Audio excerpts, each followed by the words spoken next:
All right. Hi, Paul Slack. It's Good News Planet and Peace Day Party. I'm here with, your name is, sir? Rabbi Frenk. Avram Frank. Oh, geez. All right. I love the name Frank. My best buddy, my oldest friend, who is Todd Frank from Tarrytown, the Frank family, Murray Frank. And my love to Murray and Beverly and Drew's the brother. We grew up in a little town in Tarrytown up in Westchester. Are you related to the Frank family by chance? I have relatives, but not in Tarrytown. I have relatives in Australia, in Canada, and that's about it. All right, we like to call this, since I am Jewish, Jewish geography, or everybody's geography, because I think everybody always likes to know when somebody knows their last name, where they from, and maybe that they're family. But I think what we're going to be talking about here today is that we are all family.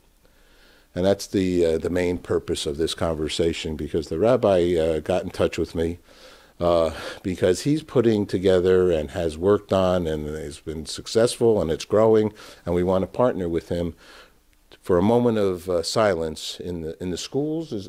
So tell us what you're doing, and I'm very excited, and thank you for coming here. Surely. I'm very happy to be here, and very happy to share this free practice, or you want to call it a small program, with whoever wants it. Now, we would like to have a moment of silence in as many public schools as possible. Not only is this happening already in public schools, we also have had requests from outpatient drug centers, rehab centers, and outpatient psychiatric centers, which are also using moment of silence to as therapy for their patients. Now, let me tell you, first of all, the dynamic, how this works. It's very simple.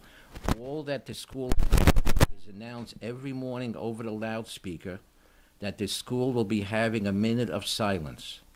Then, later on down the road, they will contact the parents and discuss with their child what they should think about during this time.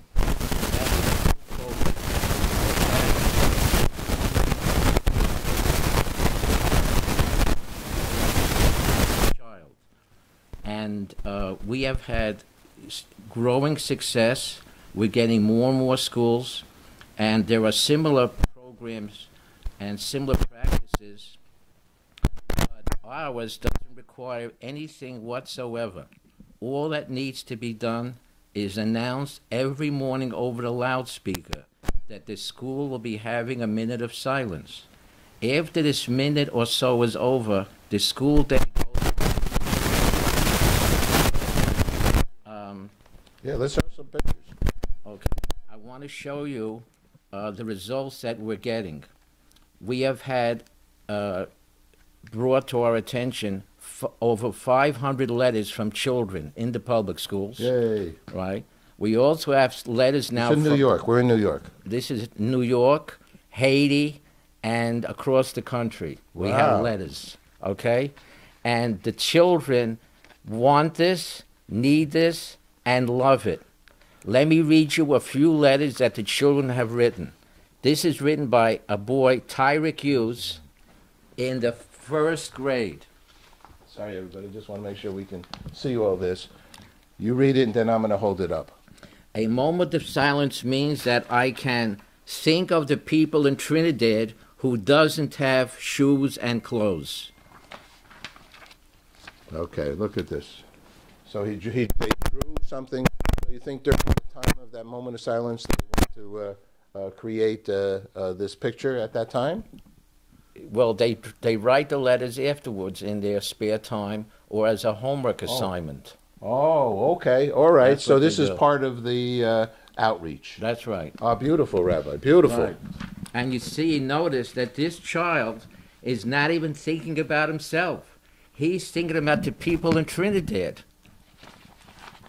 Here's another letter from a boy named Isatu. My vision of moment of silence. I'm quiet from my dad and my mom. I miss my dad so much. I wish he comes back. If you want to. Okay, so this is his nice handwriting. That's a beautiful thing, and powerful thoughts, no doubt about it. All right, how about another one? And here we have a letter from Canada. Our quiet moment is awesome because you get time to think about you and your family. I love that you made this quiet moment up. Thank you very, very, very much. Can we do it for 2 minutes instead? All right, so this is beautiful. How did this begin? What's the future? Well, it all began when I saw a video of a very big leader in the Jewish community, Menachem Schneerson. He made a speech in the early 80s that because the parents are not instilling morality in their own children, this job must be done, and the schools have to take over the job for the children and our future of this country, that the children grow up to be upstanding moral citizens of society. Without morality, what is the education going to do? Where does it go without a foundation of morality? You know, school is a person goes to the class and the teacher gives over facts. He gathers children together and gives over facts. Of course, the studies and the facts are important for the child's future. He has to make a livelihood if he wants to raise a family. He has to make money, etc., etc. Of course, we're not arguing with that. But the main part of education is the molding of the child's character. This is done mainly by the parent guiding the child and the child reflecting during these minutes of silence who he is or she is, what's unique about them, why we put on in this world, and the unique contribution that they can make to society. And when they get deeper into their thought, they reach the truth. They know what the truth is.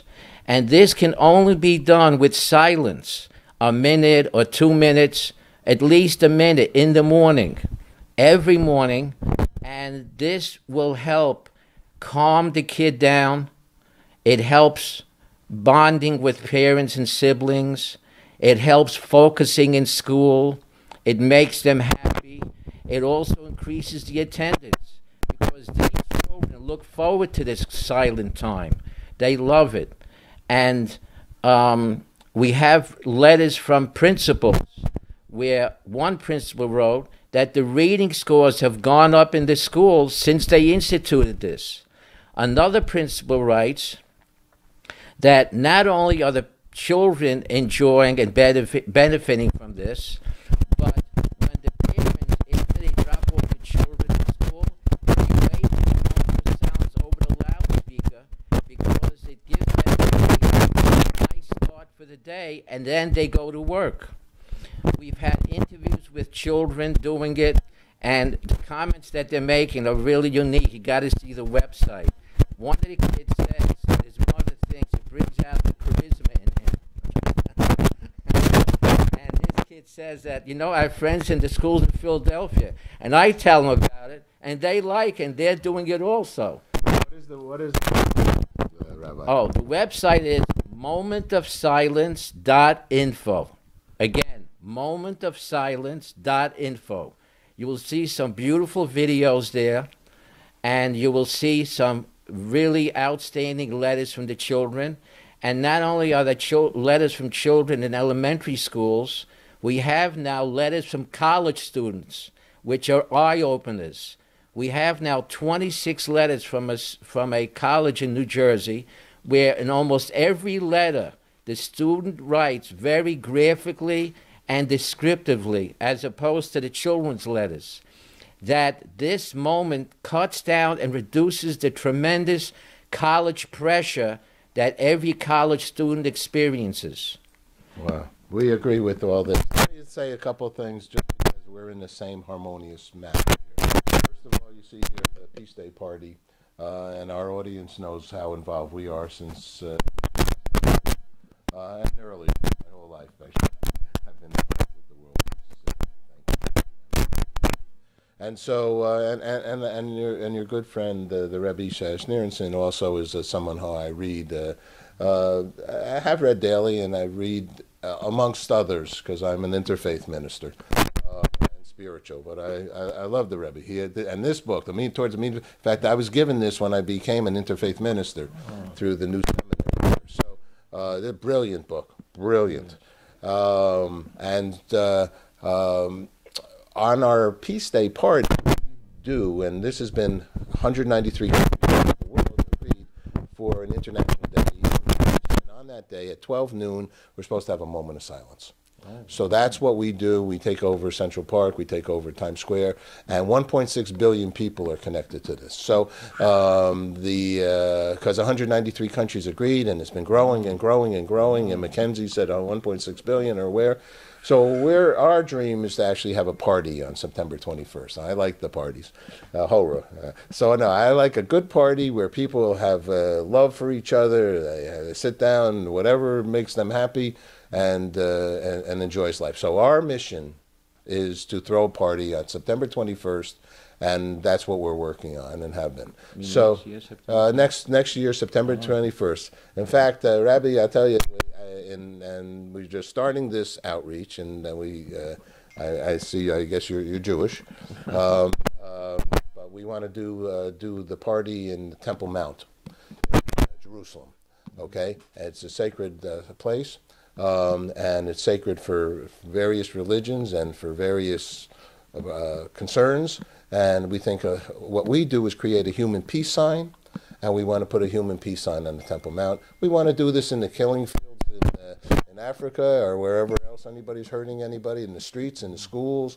We had the Respect for All program, the United Nations behind it. We had UNESCO behind us, and 193 countries. So we're on our way here, all right? And I have hundreds and hundreds of organizations, super celebrities. We had a billboard with Leonardo DiCaprio and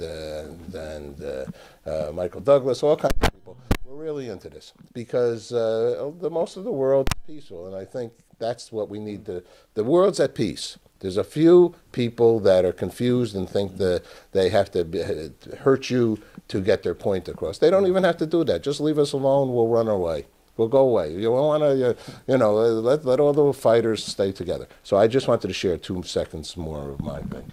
Let me ask you 2 last questions, okay? Yes. In your life, what would be good news? What's good news? If my children get engaged. That would be very good news. Why? Because you need the work? You're going to perform the ceremony? All right. Second, I'm with you. I'll say something like that because the laughter has kept us alive, as they say. We need laughter. No doubt about it. No doubt about it. Our last question is, I've asked thousands, what does peace mean to you? Peace means,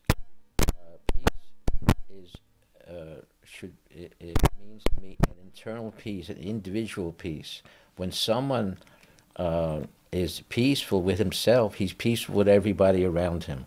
And this moment of silence, I'm happy you brought this up, seeks the peace in each individual person. And when he reaches that point, he doesn't have to bully anybody, beat up anybody, insult anybody, because he's at peace with himself. And he's happy with himself. I say amen. Amen. I also add our women. All right, Rabbi, thank you very much. You're welcome. Thank you.